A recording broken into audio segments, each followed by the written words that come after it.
이 영화를 11번 봤다고 말씀드리는 게 사실 유학 가기 전에 이 영화를 처음 접하게 됐고 TV조선 아빠하고 나하고에서 뒤늦게 밝혀진 한 가족의 과거 사연이 시청자들의 마음을 먹먹하게 만들었다.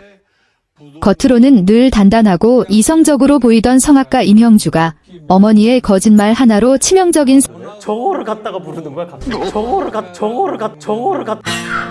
사고를 당할 뻔했다는 고백이 공개된 것이다. 이미 오래전 일로 지나간 과거지만 그날의 기억은 가족 모두에게 깊은 흔적으로 남아있었다.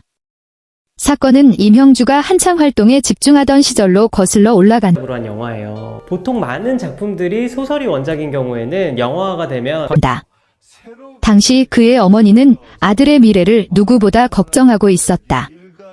무대 위에서는 누구보다 화려했지만 무대 밖에서는 늘 혼자였던 아들의 모습이 마음에 걸렸다고 한다. 그래서 조심스럽게 것 같아. 얘가 여자들한테 인기가 많았대. 형건이 인기 많았죠. 소개팅 자리를 마련했다. 그러나 임형주는 공개적으로 여러 차례 덕지로 만나는 자리는 싫다는 뜻을 밝혀온 상태였다.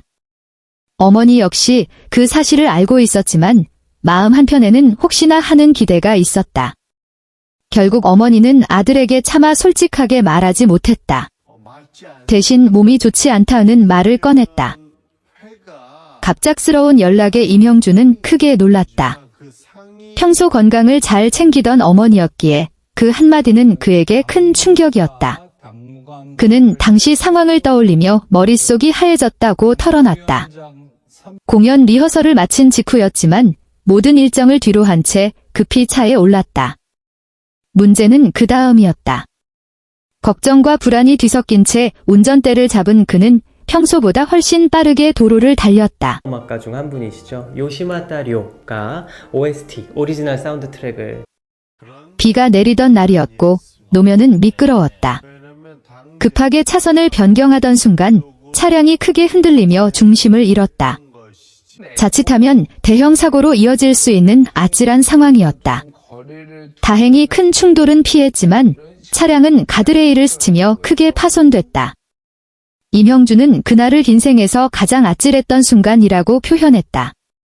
병원으로 향하던 그의 손은 계속 떨렸다고 한다. 어머니를 생각하면 두려움이 앞섰고 스스로를 향한 자책도 밀려왔다. 조금만 더 침착했더라면이라는 생각이 머릿속을 맴돌았다. 그렇게 가까스로 집에 도착한 그는 예상과 달리 멀쩡한 어머니의 모습을 마주하게 된다. 그리고 그제야 소개팅 자리가 준비돼 있었다는 사실을 알게 됐다. 순간 분노가 1억이야? 솔직해져봐. 대영아, 내가 알고 있는 것만 해도 몇 억인데 왜 이래? 잘못 알고 있는 거. 치밀어 올랐다. 그는 왜 그런 거짓말을 했느냐고 크게 소리쳤다고 고백했다. 사고 직전까지 갔던 상황을 떠올리면 그 감정은 쉽게 가라앉지 않았다. 어머니는 아무 말도 하지 못한 채 눈물만 흘렸다. 그저 아들이 외롭지 않기를 바랐던 마음, 누군가 곁에 있어주길 바랐던 부모의 마음이 그렇게 어긋난 방식으로 표현되고 만 것이다. 이 사건은 가족관계에 적지 않은 균열을 남겼다. 임형주는 한동안 어머니의 전화를 일부러 받지 않았고 집에도 자주 가지 않았다고 털어놨다. 겉으로는 바쁜 일정 때문이었지만 속에는 서운함과 배신감이 자리하고 있었다. 그는 사랑이라는 이름으로 한 거짓말이었겠지만 그때는 받아들이기 어려웠다고 말했다. 무대 위에서 수많은 감정을 노래하며 살아온 그는 어느 순간 어머니의 입장을 이해하게 됐다고 한다.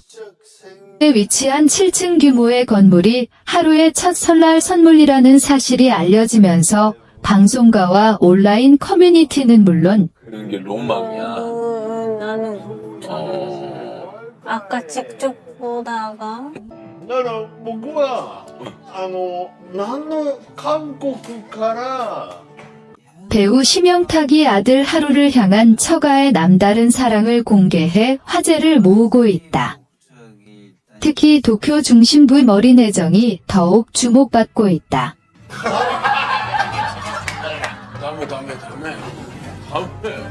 다음에. 최근 한 예능 프로그램을 통해 공개된 일상 장면에서 심영탁은 부동산 업계까지 들썩이고 있다. 아직 몇 달밖에 되지 않은 아기가 상상하기 어려운 규모의 자산을 선물로 받았다는 소식에 놀라움이 쏟아지는 가운데 그 이면에 담긴 가족의 의미와 진심 오늘이 바로 그 한복이 다. 화기애애한 분위기 속에서 조심스럽게 꺼내진 이야기는 예상 밖의 규모였다. 두 사람이 하루를 위해 준비한 첫 번째 설 일본 도쿄를 방문해 처가 식구들과 함께 시간을 보냈다.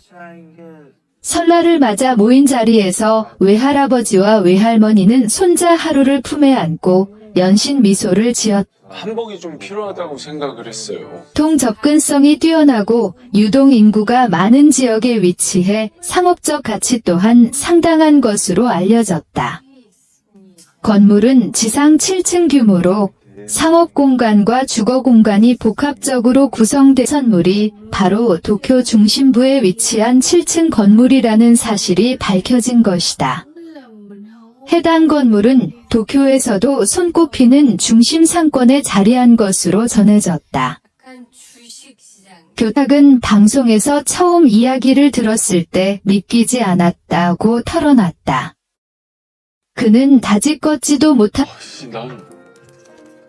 뭐 준비한 게 없는데. 준비를 안 해가지고 갔다고? 하는 아이에게 있으며 안정적인 임대 수익을 기대할 수 있는 구조라는 설명이다.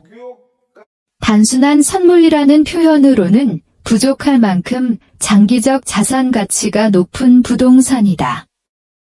심영탁 단순히 재산의 크기보다 손자를 향한 외가의 마음이 더 크게 다가왔다는 후문이다. 특히 이번 선물은 단순한 재산 증여를 넘어 상징적인 의미를 지닌다. 하루에 이런 큰 선물을 주신다는 게 감사하면서도 한편으로는 책임감이 더 크게 느껴졌다고 말했다. 그의 표정에는 기쁨과 동시에 무거운 사명감이 엿보였다. 특별한 기억으로 남게 됐다. 외할아버지와 외할머니는 하루가 건강하게 자라 자신의 꿈을 펼칠 수 있는 든든한 기반이 되길 바란다는 뜻을 전한 것으로 알려졌다. 도쿄 중심부 7구가 태어나 처음 맞는 설날을 기념해 준비된 선물이기 때문이다. 일본과 한국의 문화가 어우러진 가정에서 자라는 하루에게 이번 설 선물은 양국 가족의 사랑을 동시에 담은 특급 자산가라니 태어나자마자 건물주라니 실화냐는 반응이 이어졌다. 일부에서는 자산 규모에 대한 추측이 이어지며 경제적 가치에 대한 관심도 높아졌다. 전문가들의 층 건물이라는 규모에 대중은 놀라움을 감추지 못하고 있다. 아, 예쁘다. 와, 워낙 이목구비가 수려하게.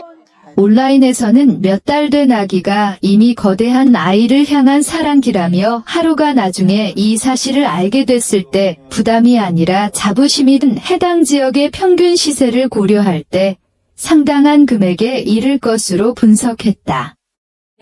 그러나 심영탁은 자산 규모보다는 가족의 의미를 강조했다. 그는 금액보다 중요한 것